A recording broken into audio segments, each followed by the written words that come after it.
Në shtëpi është regjistruar një tjetër moment tensioni i lartë, këtë herë mes Dolces dhe Albës, ku një debat verbal ka eskaluar në përplasje fizike, duke tronditur qetësim mes banorëve dhe duke rikthyer në vëmendje edhe një herë kufijtë e sjelljes brenda lojës. Ky episod, i ndodhur në prani të pjesës tjetër të grupit, ka krijuar një atmosferë të rënduar, ku vërehen jo vetëm emocione të forta, por edhe ndarje të qarta në perceptimin e palëve dhe qëndrimet e banorëve të tjerë. Sipas pamjeve dhe reagimeve të qastit, Dolce është acaruar ndjeshëm ndaj Albës pas një situate që u perceptua si provokuese, duke reflektuar tensionet e akumuluara ndërkohë dhe raportet e brishta mes tyre. Reagimi i Dolces nuk duket të jetë i shkëputur nga konteksti i mëparshëm, por i lidhur me një sër ndërveprimesh, batutash dhe mospëlqimesh të mëhershme,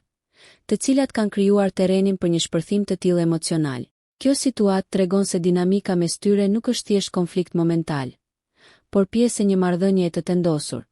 ku çdo fjalë merret me ngarkesë të lartë emocionale. Debati u ndes pikërisht në momentin kur Alba ju drejtua Dolces me fjalët "mos ma lag pellushin", deklaratë që duket se ka shërbyer si pikë shpërthyese për reagimin e ashpër të Dolces, duke u interpretuar si provokim dhe mungesë respekti. Kjo frazë, edhe pse në dukje e thjesht, është lexuar në një kontekst ku ironia,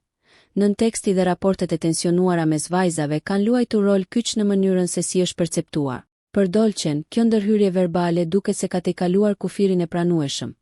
duke prekur krenarinë dhe ndjeshmërinë e saj, çka ka çuar në humbje kontrolli dhe reagim impulsiv. Situata u përshkallëzua me shpejtësi, duke kaluar nga fjalët në kontakt fizik, çka ka shkaktuar reagime të menjëhershme dhe shqetësim të banorët e tjerë, të cilët u detyruan të ndërhynin për të shmangur përkeqësimin e mëtejshëm të konfliktit. Banorët u përfshin aktivisht për të ndarë palët, për të qetësuar gjendjen dhe për të ulur tonet, duke tentuar të rikthejnë një minimum qetësie dhe komunikimi racional. Kjo ndërhyrje ka qenë domosdoshme për të parandaluar pasoja më serioze, por njëkohësisht ka ekspozuar ndarjet, aleanca dhe mënyrën se si secili pozicionohet ndaj Dolces dhe Albës. Ky incident ka rritur ndjeshëm tensionin brenda shtëpisë dhe ka vënë në pikpyetje jo vetëm marrëdhëniet mes dy banorëve, por edhe ekuilibrat e përgjithshëm në grup,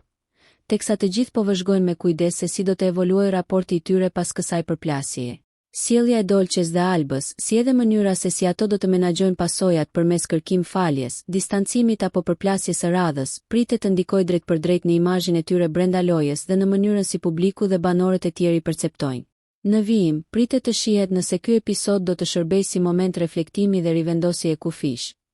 apo si pikë kthese që do të thellojë konfliktet dhe do të ndikojë në qëndrueshmërinë e tyre brenda shtëpisë. Nëse ju pëlqeu kjo video, shkoni në kanalin e YouTube-it Big VIP Albania Kosova, që e gjeni në bio. Mos harroni që të bëni subscribe dhe të klikoni butonin e zilës që të informoheni për videot më të reja.